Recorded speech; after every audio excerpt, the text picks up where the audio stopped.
Boa noite a todos. Eu estava ouvindo a Marilene falar de anjo da guarda, né? Que anjo da guarda deve ter dois sacos, né, para aguentar. Porque imagina a gente falar para quem não ouve direito e ainda não nos dá a atenção necessária, né? Se aqui na Terra a gente, quando fala com as pessoas que a gente gosta, que estão na nossa frente, elas não fazem, é difícil. Imagina o coitado do nosso anjo da guarda. É um anjo da guarda por vez, nunca mais ele quer a gente, no mínimo. Nunca mais. Porque tem que ser. Então nós temos o anjo da guarda e nós temos o nosso espírito familiar, que são diferentes. Nem sempre o anjo da guarda é o espírito familiar. O anjo da guarda do Gabriel, que é o Raniel, era o Raniel, ele não era familiar. Nunca reencarnou assim próximo. Pode ser que alguma vida passada tenha, mas ele não era um tio, um irmão, alguém muito próximo. Ele era alguém lá que amava o Gabriel, ama como um filho, com tudo que ele pode. Ele ama incalculavelmente. Tanto é que ele fala no livro que ele veio e existe para amá-lo. É muito forte. Por isso que dá conta, né? Por isso que a pessoa dá conta de suportar todas as pressões, né, e não se frustrar, porque ele existe para amar.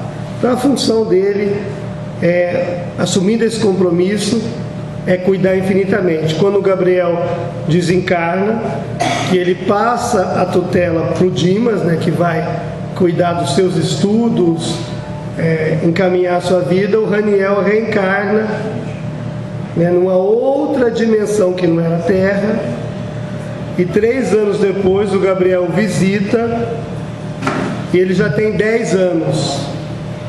Como é que pode 3 anos depois ele já ter 10, né? Porque lá naquela dimensão tudo é mais rápido. Tudo acontece mais rápido. O tempo é diferente e naturalmente o crescimento é diferente. E isso, para ele fez questão de visitar o seu anjo guardião, o seu amigo espiritual que esteve do lado dele os 20 anos que ele esteve na Terra.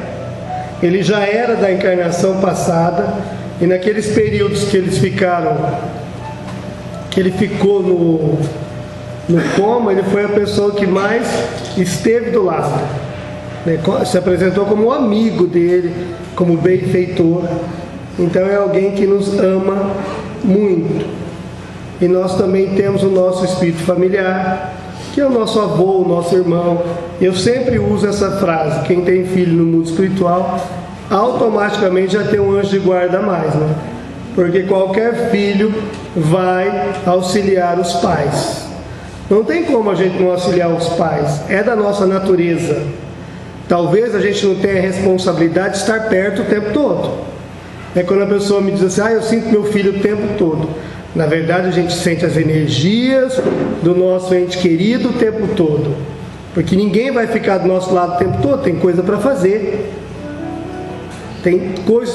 Porque tem coisa que é decisão nossa, mesmo para o nosso anjo da guarda.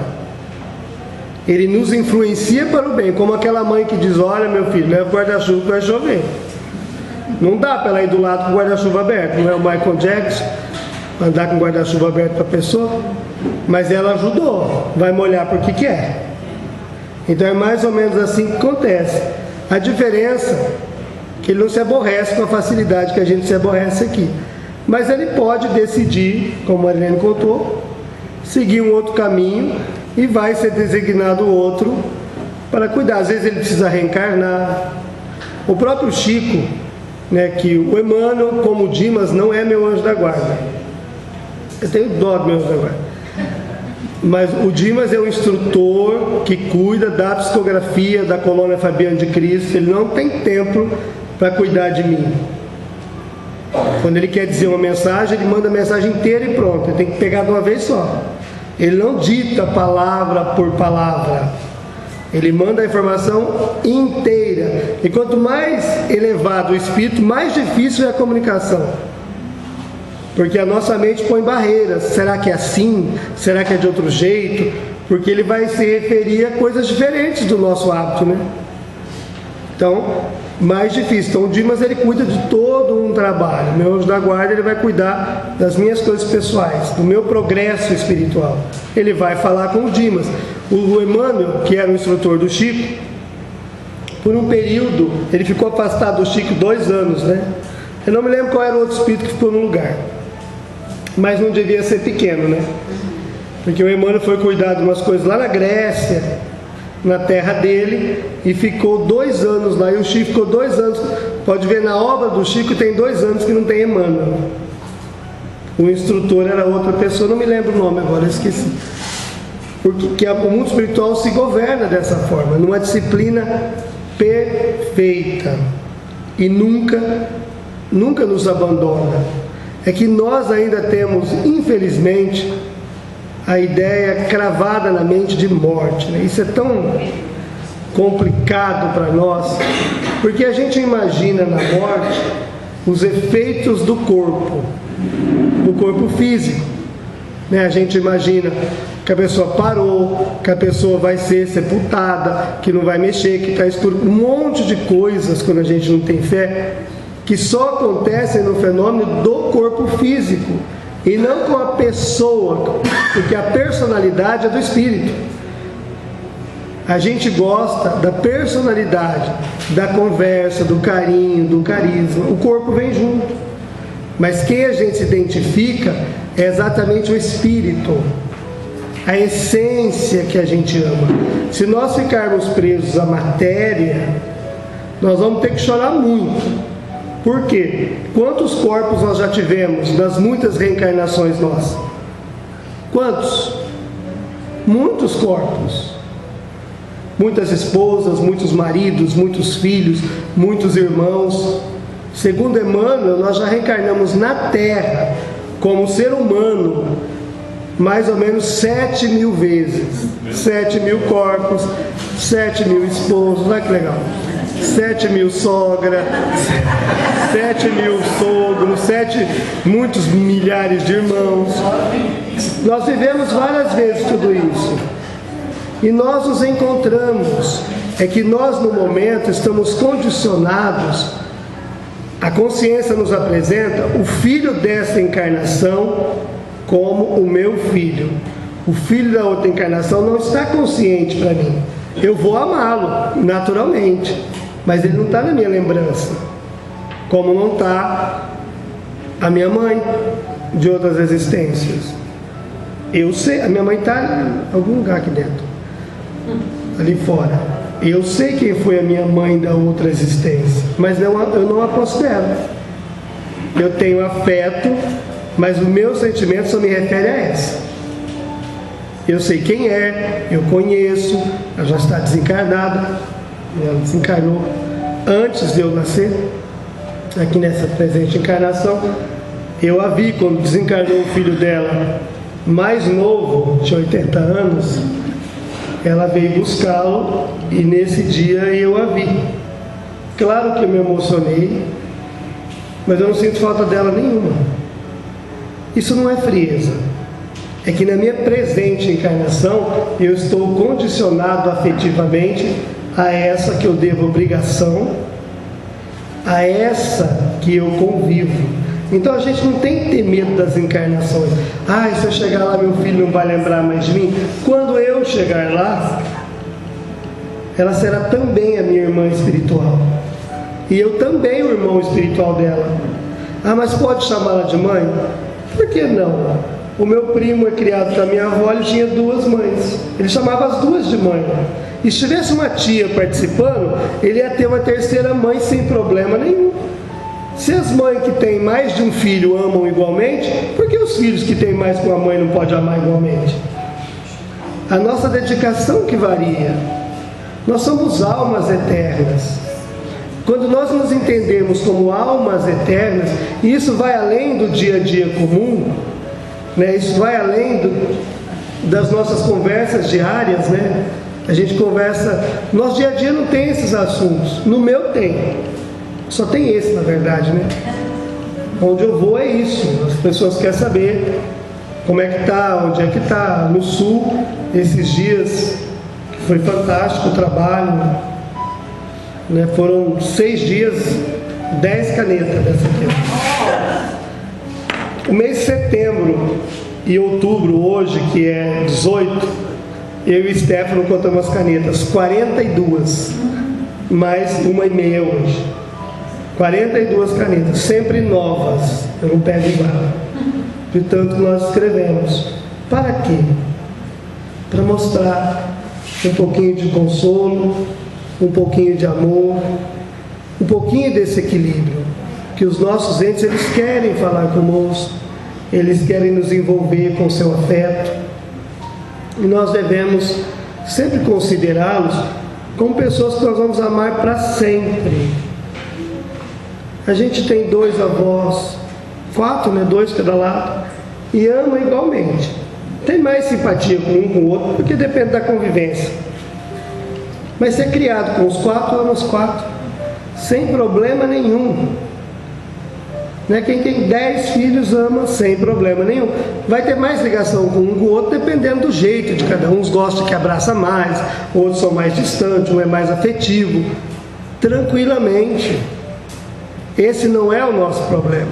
A nossa questão é diminuir a ideia de morte, tirar da cabeça os efeitos que a gente imagina para a morte. Nós não falamos nisso. E aí quando chega, a gente acha tudo muito ruim. Ah, mas falar em morte, falar em continuidade da vida. É importante isso para nós. Vai chegar o momento da nossa partida, e aí? Nós não nos preparamos porque não falamos, os outros não se preparou, ninguém se preparou, é aquela baita surpresa para todo mundo. E a gente não se prepara nem quando a gente sabe que a pessoa vai. Às vezes o médico já anuncia, é evidente que o nosso ente amado vai partir, está claro. Mas nem nesse momento nós conseguimos criar um pouco de equilíbrio para que aquele ser amado possa partir. Você não vale, Beata, você criou. A Beata, ela se preparou, né? Posso falar? Para a partida do filho dela, ela já sabia, né? E ela veio para casa para orar, para cuidar, para preparar a sua chegada com Deus. A fé dela permitiu isso aí. Mas é algo que nós temos que viver. Porque no momento da partida, a pessoa precisa mais do nosso apoio do que do nosso desespero. Só que a gente não é errado, a gente não consegue controlar certos sentimentos, porque infelizmente, em alguns casos realmente chega de surpresa, mas mesmo quando não chega, nós temos esse problema danado com a desencarnação. Como se nunca tivéssemos que enfrentar isso. Na verdade, a gente tem medo da continuidade aqui. Como é que eu vivo sem essa pessoa? É mais por nós do que às vezes por ele. Eu até acredito que a vida continua e que a pessoa está bem, mas a dor está em mim, porque eu não sei administrar a ausência. Eu não sei ainda direcionar minha mente para amar dos dois lados, para construir com o meu ente querido no mundo espiritual. Construir com ele. Ah, ele está estudando, que legal. O que ele está estudando?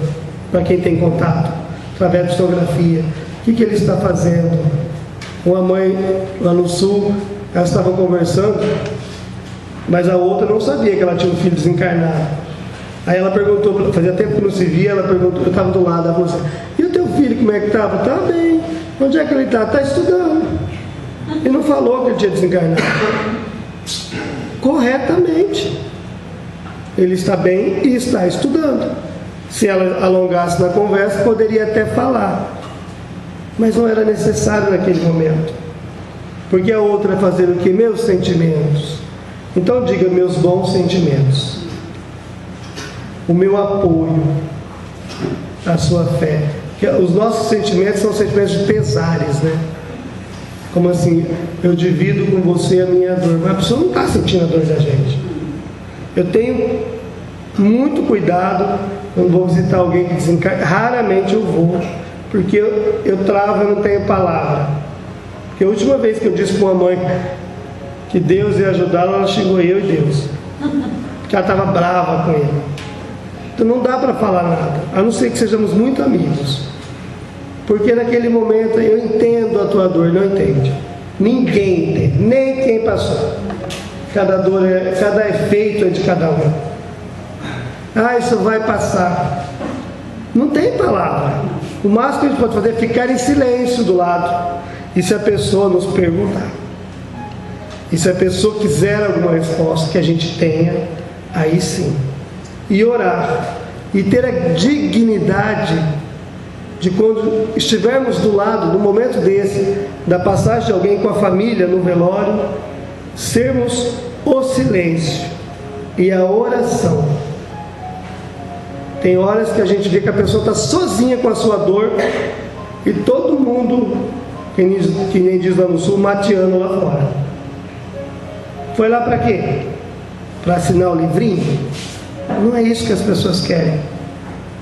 Ou é um apoio verdadeiro, ou fica em casa. Porque a gente quer o quê? Só o abraço. Só saber que a pessoa está ali. Só poder contar com o efeito da sua prece, do seu entendimento. A vida sempre vai continuar. A questão é que nós temos que nos adaptar a isso. Eu estou olhando para o meu pai lá no fundo. Se ele for primeiro que eu, não sei como será a minha reação. Naturalmente, de falta, de dor, de choro, todos os efeitos dos outros, mesmo sabendo que ele está bem.